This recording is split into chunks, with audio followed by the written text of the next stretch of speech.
রাত যতই গভীর হয় শীত ততই তীব্র হয়, আর তখনই বাড়তে থাকে ফুটপাতে জবুথবু হয়ে শুয়ে থাকা ছিন্নমূল মানুষের দুর্ভোগ। কর্মধান্দা ভাড়া নাই, লোকজন নাই, ইনকাম সোর্স কম। তাপমাত্রার পারদ নেমে আসায় দেশের বিভিন্ন স্থানে মৃদু শৈত্যপ্রবাহ অনুভূত হচ্ছে। মধ্যরাত থেকে শুরু হয় কুয়াশার আধিপত্য, বেলা বাড়লেও দেখা নেই সূর্যের। স্থবির জনজীবন। মঙ্গলবার পঞ্চগড়ের তেঁতুলিয়ায় দেশের সর্বনিম্ন তাপমাত্রা রেকর্ড করা হয় 9.1 ডিগ্রি সেলসিয়াস।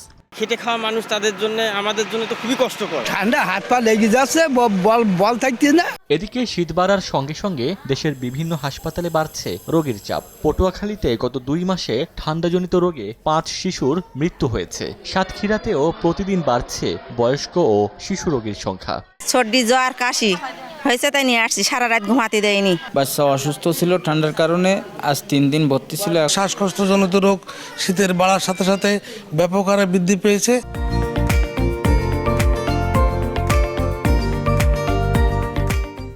চল্লিশ বেডের বিপরীতে গতকালকে আমাদের 180 জন রোগী ছিল, যার মধ্যে অধিকাংশই এই ঠান্ডা জনিত রোগ, নিউমোনিয়া, সর্দি কাশির রোগী।